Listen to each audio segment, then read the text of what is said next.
Back in the days before I got saved, there was a movie that was called School Days. Y'all remember that?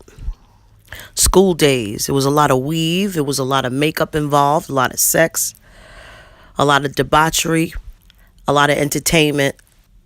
They touched on a lot dealing with sororities and fraternities. So I want to talk about the spiritual ramifications behind pledging, joining secret societies, and particularly in colleges worldwide. As children of God, we need to talk about this, and we need to educate ourselves on a spiritual level, okay?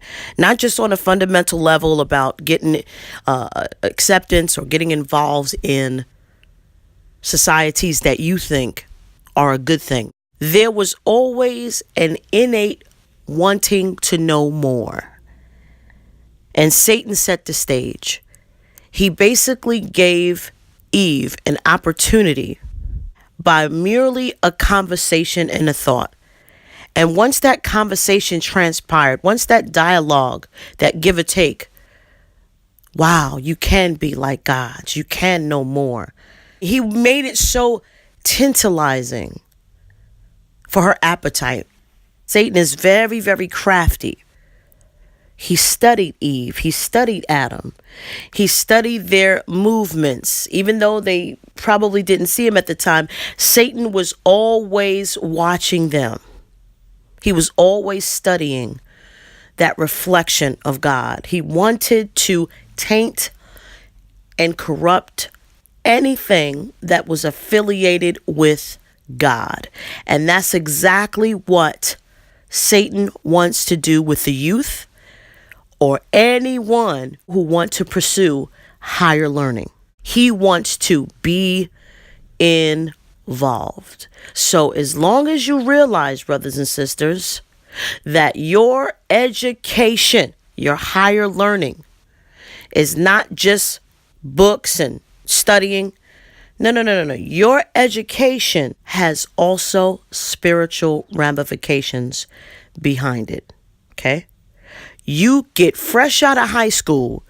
Anybody who is thinking about pledging, whether it's a thought that originated in high school or a thought that originated while they had family members or neighbors who were pledged or friends, whoever was the person who was initiated in this organization, okay? Whatever that driving force was, you better believe that Satan was watching your interest in pledging. Oh, yeah. Everything you gave off that said, I want to be a Greek, I want to be a part of this fraternity or this sorority, you in that instant open that door. And what did the devil do? The devil is trying to systematically make it hard for you to get in. He makes you feel that this type of society is only for the elite.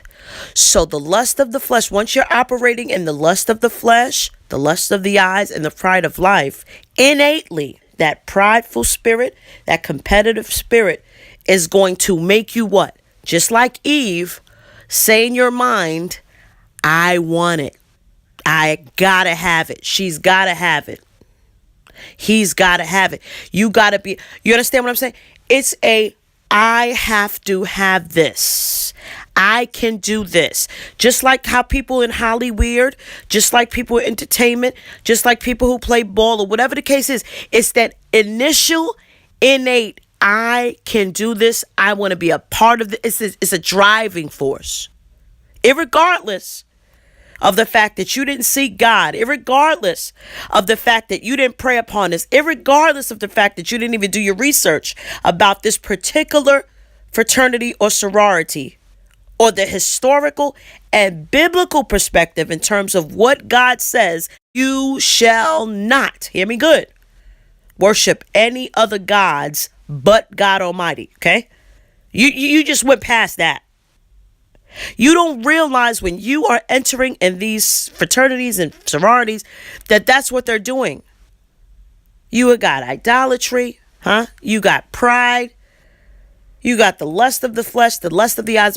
You are in Satan's playground. But some of ways you talking about, they do community service and they do all of these that they give back to the community, and they do some that they do all this nice stuff. They get their chickens together and they macaroni and cheese and they get it together and they give it to the homeless. You don't know what they doing. What is you talking about? We got fish fries and all of that stuff. You ain't talking. I'm talking about the spiritual side, brothers and sisters. Huh? Yeah. I'm talking about that ticket, that one-way ticket that's going to get you to hell.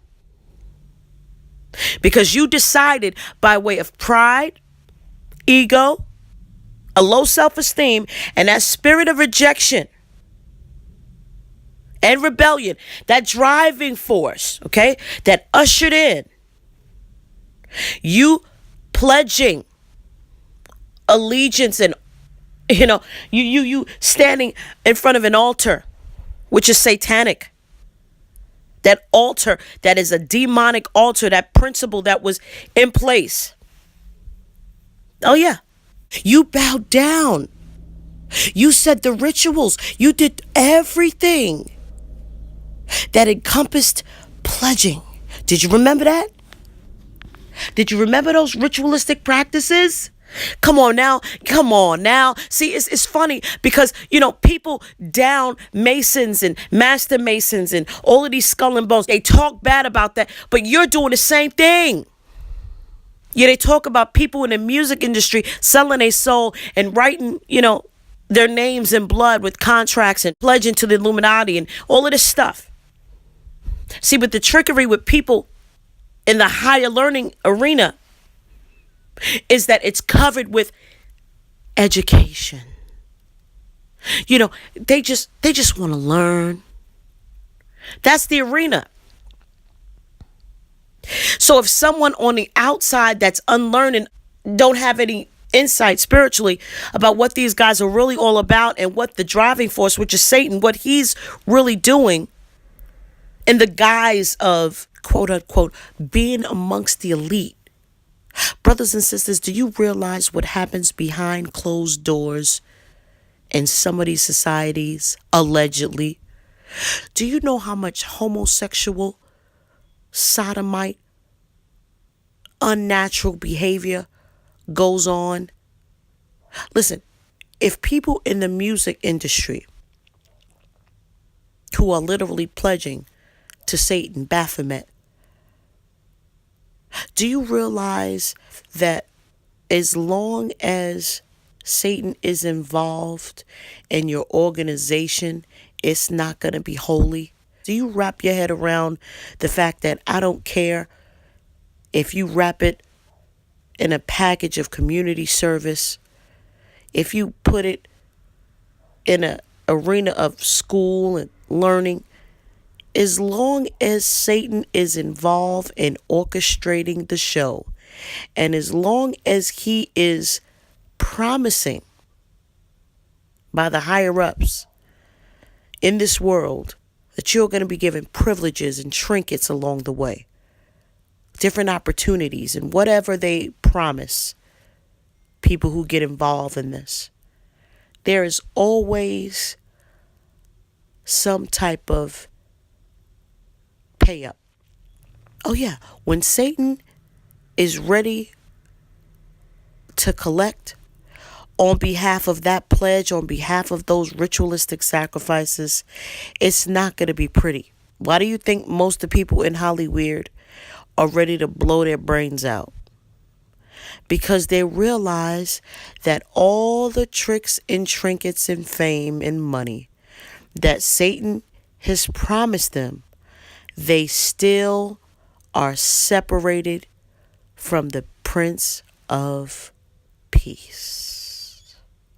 They don't have peace, brothers and sisters. And these people in these, fraternities and sororities it's like they have their minds deceived. It's like, when a person lies so much, they start believing their own lie. Satan has deceived the minds of many of these people in thinking that This society is so elite, is so special that it can bring you all of the joy and the happiness that your hearts desire. And just like Eve, when they take the bait, sin brings forth death. Chunxing Deng, known as Michael, died on December 9, 2013 in the Pocono Mountains, about 90 miles from New York, where the fraternity had traveled for the weekend.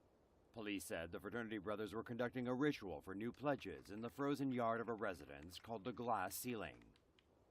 During the ritual, Deng was blindfolded and carrying a backpack filled with 30 pounds of sand. He had to navigate towards someone who was calling him.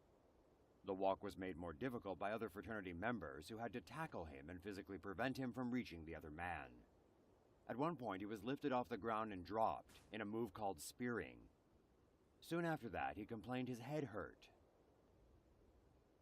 Nonetheless, he continued the ritual until he was eventually knocked unconscious and began having trouble breathing. Police said Deng was carried inside the residence and placed near a fire because his body was cold and wet. Instead of calling emergency services, however, some members called their national fraternity president, who told them to hide any fraternity items in the house. Some fraternity members left the house, while others researched Deng's symptoms online and changed his clothes. 1 hour went by before 3 of them took him to a Pennsylvania hospital. At least 2 hours passed before Deng actually received any medical care. Police say the delay contributed to his death. An autopsy later found he had suffered repeated blunt force trauma to his head, torso, and thighs. Brothers giving the 19-year-old pledge at least 18 drinks of beer, wine, and vodka, all in just an hour and 22 minutes. It's awful how much of a coordinated effort that this crew kind of took upon themselves to get Tim and these other pledges so drunk for the reason of becoming part of their organization. 20-year-old Tyler Hilliard should be getting ready for his junior year at UC Riverside, but he died suddenly this weekend. Tyler was pledging the fraternity Alpha Phi Alpha. These things they call brands. Getting branded. Branding yourself is the ultimate sign of being a slave. You go back to the plantation, this is where slave masters were branding property.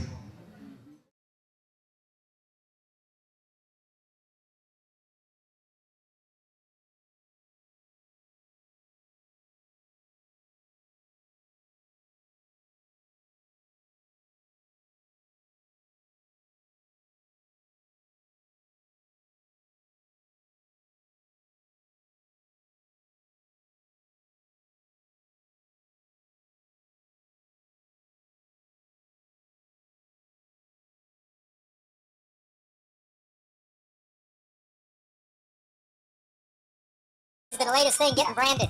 What's that brand mean? Phi Sigma fraternity. So is this just a fraternity thing? Yes, sir. And this guy right here says he wants to get branded. What, are you crazy? Yeah, I guess. What kind of brand do you want to get? I don't know yet. You know, they used to just brand talent. You know, they used to just brand talent. You gonna get branded? Right on my arm. Right there. Football player, though. That's gonna hurt. Not really. It might get infected. Not really. If you take care of it, it won't. What if you get hepatitis C or something? Make sure I don't know. I'm from the old school. Nobody's gonna brand me.